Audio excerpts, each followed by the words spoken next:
Tidak ada contoh sedikit pun dari Nabi SAW dan para sahabat membaca zikir atau nama-nama Allah dengan cara berjamaah. Tidak sehabis sholat, tidak sebelum sholat, tidak pula di kesempatan yang lain. Berzikir berjamaah itu termasuk mengada-ada dalam agama. Tidak ada contoh dari Nabi SAW dan para sahabat. Apalagi kalau yang dia baca nggak jelas. Ya, apa yang dia baca? Zikir-zikir yang dia buat sendiri, lafaz-lafaz yang mereka ciptakan sendiri, atau salawat-salawat yang mereka ada-adakan tanpa berdasarkan dalil. Maka ini lebih parah lagi. Rasulullah SAW telah mengingatkan kita, man amila amalan laisa alaihi amruna fahuwa raddun. Barang siapa mengerjakan satu amalan tidak ada padanya petunjuk dari kami, maka amalan tersebut tertolak. Ustadz, kenapa zikir setelah sholat berjamaah tidak boleh dilakukan secara bersama-sama dengan dipimpin imam? Jawabannya cuma satu, nggak ada dalilnya, itu saja. Tapi tak satu pun menyebutkan bahwasanya beliau berzikir memimpin para sahabat. Kenapa nggak ada? Padahal yang lain-lain banyak. Padahal ikhwatiddin, pembahasan dalam fikih masalah kitab sholat itu paling tebal dibandingkan masalah lain. Kalau antum perhatikan, antum beli buku fikih, hitung berapa halaman fikih sholat dengan fikih yang lain, pasti lebih tebal. Karena apa? Sholat itu lebih detail dia, lebih detail. Hadisnya luar biasa detailnya. Ya. Terus kenapa kok nggak ada dalil beliau mengimami orang berjamaah untuk berzikir? Kenapa nggak ada? Tandanya emang nggak ada. Masa nggak ada para sahabat? Atau lupa para sahabat? Untuk yang satu ini lupa mereka meriwayatkan. Hanya Pak Kiai kami yang meriwayatkan. Ini halal, ini haram, ini boleh, ini tidak boleh. Ini tauhid, ini syirik, ini macam zikir namanya. Apakah boleh orang berzikir dengan berjamaah? Nggak ada contoh.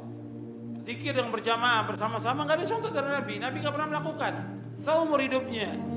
Sahabat juga nggak pernah melakukan demikian. Zikir dengan berjamaah nggak ada contoh. Dan kita disuruh berzikir kepada Allah di waktu pagi dan petang dan setiap waktu. Nggak mesti dipimpin, nggak mesti dikomando. Ada zikir pagi kita baca masing-masing. Zikir sore.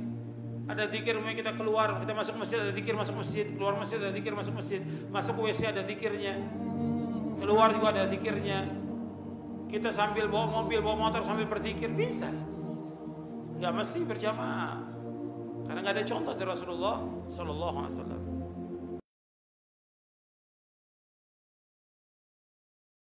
Saya mau berzikir, tapi suaranya kor, ada suara satu, suara dua. Subhanallah, subhanallah, alhamdulillah, alhamdulillah. Masya Allah. Ini kayak di gereja, Pak. Apa dahulu Rasulullah SAW seperti itu zikirnya? Tidak ada. Rasulullah tidak pernah mencontohkan cara seperti itu, Pak. Yang diperintahkan oleh Allah berzikir apa? Wadhkur rabbaka fi nafsika tadarru'an wa khifatan wa dunal jahri minal qaul bil ghuduwi wal asal. Berzikirlah kepada Rabbmu, pada dirimu, dengan penuh tadarru' dan rasa takut, dan dengan suara yang tidak keras. Maka kita berzikir itu dengan suara lirih, ya, dan kita berzikir dengan penuh khusyuk, begitu, Pak. Orang Khawarij inilah yang pertama melakukan zikir jamaah di dalam Islam. Sebagaimana diriwayatkan Imam Ad-Darimi dalam sunan beliau. Di Masjid Kufah ada segolongan orang yang berkumpul untuk berzikir bersama. Ada pimpinannya, ada jamaahnya. Maka pimpinannya memerintahkan untuk mengucapkan tasbih, takbir, dan seterusnya. Mereka berjamaah. Inilah pertama sekali terjadinya zikir berjamaah dalam Islam. Dan kata para sahabat, mereka yang terlibat dalam zikir jamaah tersebut juga ikut memerangi kami bersama golongan-golongan Khawarij. Ini baik.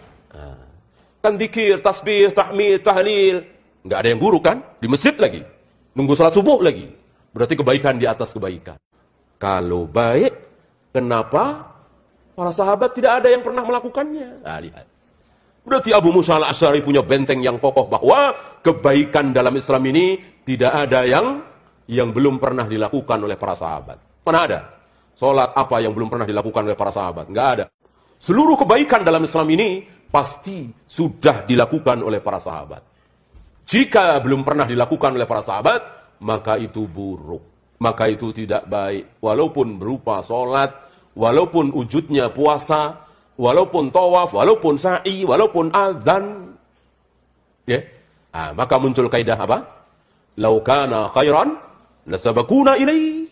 Seandainya sesuatu itu benar, baik, tentu para sahabat yang pertama kali melakukan.